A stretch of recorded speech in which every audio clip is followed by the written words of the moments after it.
For the fourth week running, Nigerians have been returned to the order of groaning and gnashing of their teeth, no thanks to the lingering fuel scarcity. Well, I don't want to stay too long on all of this because I know you're all facing it across your area.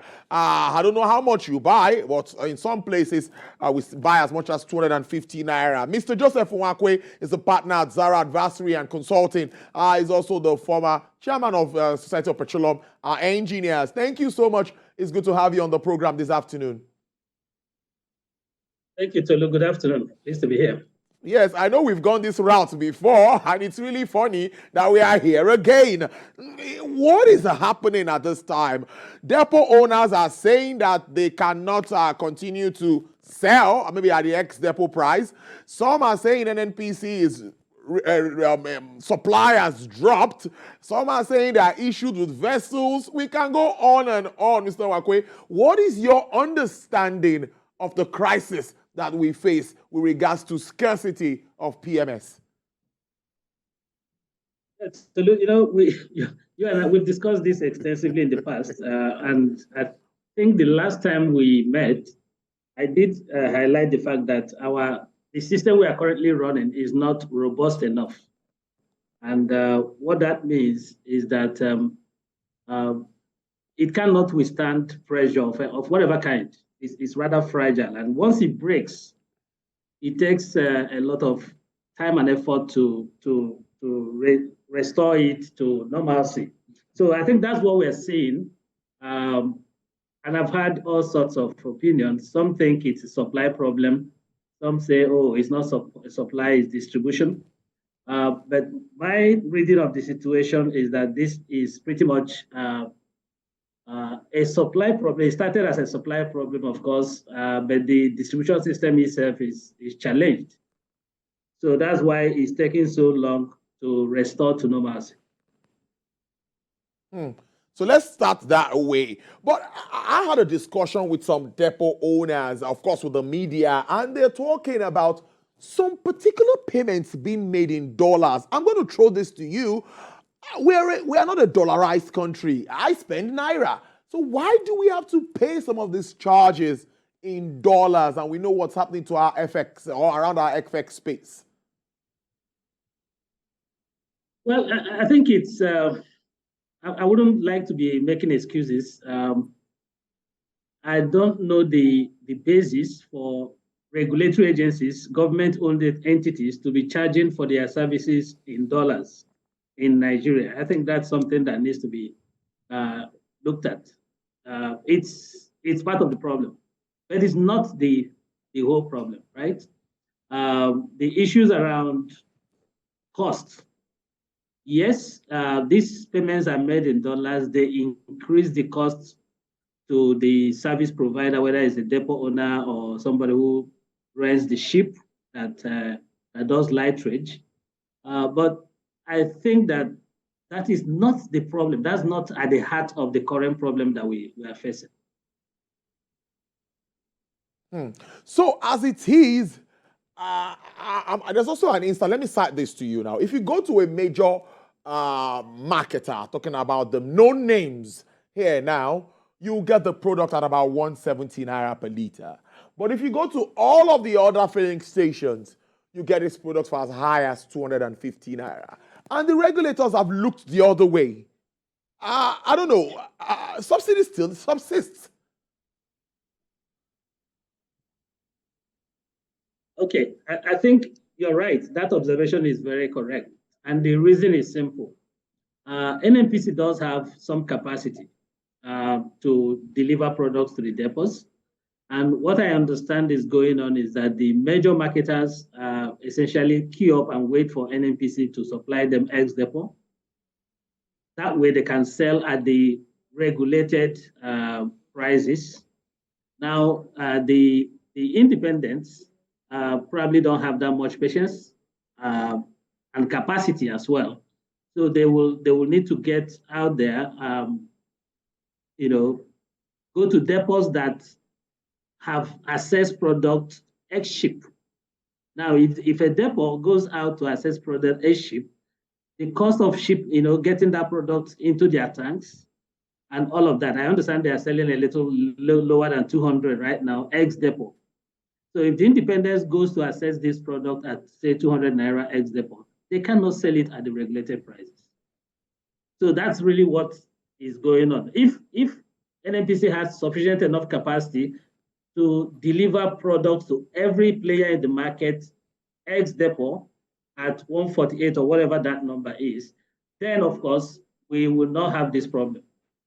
But the truth is that they have limited capacity to do that.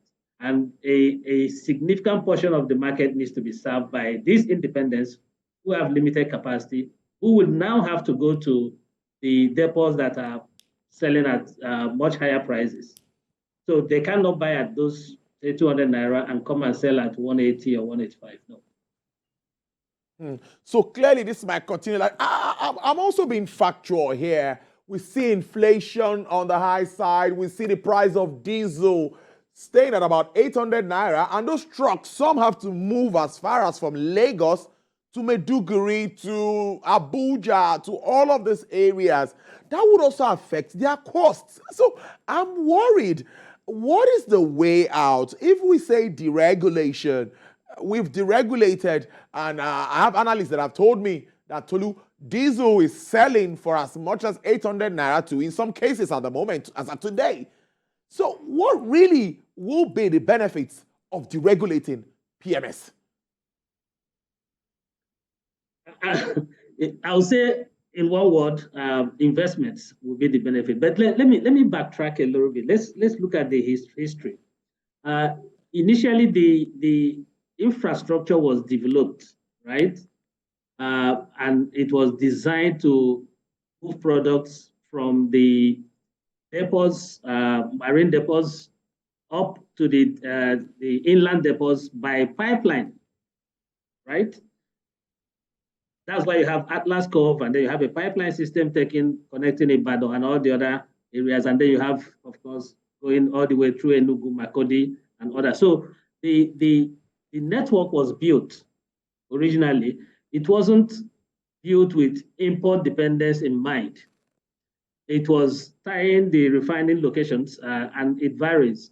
So, for instance, Port Harcourt Refinery is a refinery located at the source of product, the crude, the feedstock, right?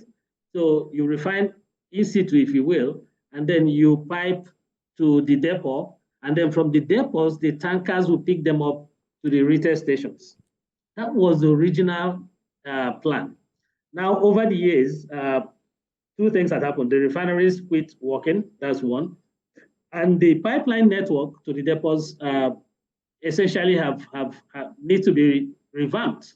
So right now, nobody is using those systems to transfer products. What that means that everybody has to get on the road. And then, of course, we've seen a proliferation of shore depots, both private and, so every investor is building depots, and they're all concentrated around Lagos, Apapa, Ibafor, and all that. So that's a problem. And they've had challenges even, moving out of those locations because they are crowded in. The road infrastructure in and out of Apapa port is a major bottleneck, distribution bottleneck. So I'm not saying that distribution is not a problem, but what I'm saying is that that's not what triggered this originally. I think the problem had to do with vessels, modern vessels coming in, and then there was story of a lien. NNPC either couldn't pay, or they've had some challenges with their partners who brought in the product, so they couldn't discharge into the lightweight vessels. And if it takes 3 days for that to happen, then that's how long it just spills all the way down the chain.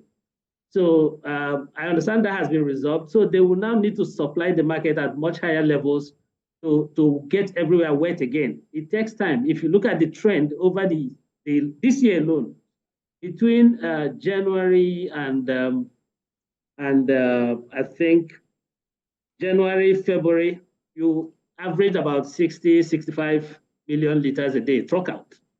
This is published truck out numbers. And then, of course, sometime in March, in February, you had about the truck out dropped, right, to about 55 million liters a day.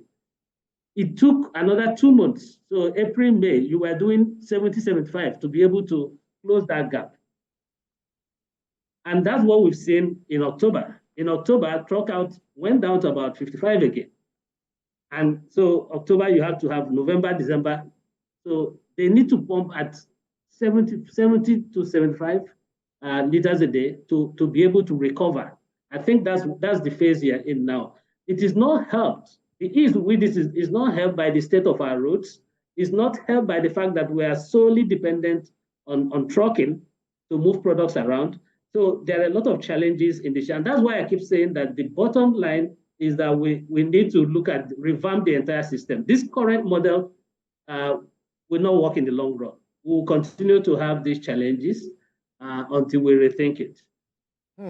We'll continue to have these challenges until we rethink it.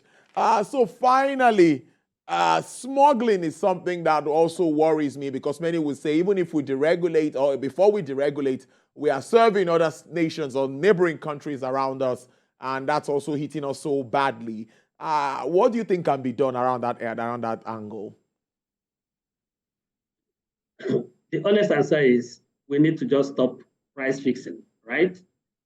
The reason there is smuggling is that there is an arbitrage opportunity between here and our neighboring countries, right? It's almost like what's happening with the filling stations. If you drive through the filling station, you see a lot of people with jerry cans, right?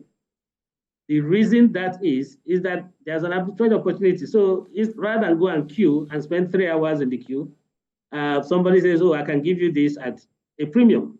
So there's an incentive for that fellow to go and buy fuel, queue up, take the pain, and then wait for you to come and pay him some money and take it. And it's the same thing.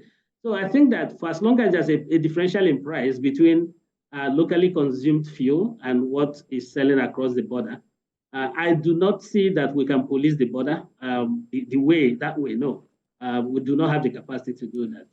So the only solution would be to kind of allow prices to equilibrate, which is what you call deregulation. So however we look at it, that we kept saying that was the long-term solution to the challenges in the sector. You can't stem smuggling if we continue to have a huge price differential. I mean, we are talking of something in the neighborhood of 300-400 naira on a liter. It's so tempting. I can't imagine that that will not continue to happen. Even if we triple the size of the border patrols, it's not going to stop that. So I think we need to be clear on what we're find permanent solutions to these challenges. We need to liberalize the entire market, allow prices to equilibrate, and then invest or create an enabling environment for domestic refining. So these are all critical elements to solving this problem. Amos, thank you so much. Interesting conversation as usual with you, Mr. Joseph Nwakwue, partner at Zera Advisory and Consulting. Thank you so much. I do enjoy your afternoon. Thank you very much, Tolu. Have a beautiful day. All right, then. I hope next we are talking, it will be around fuel scarcity.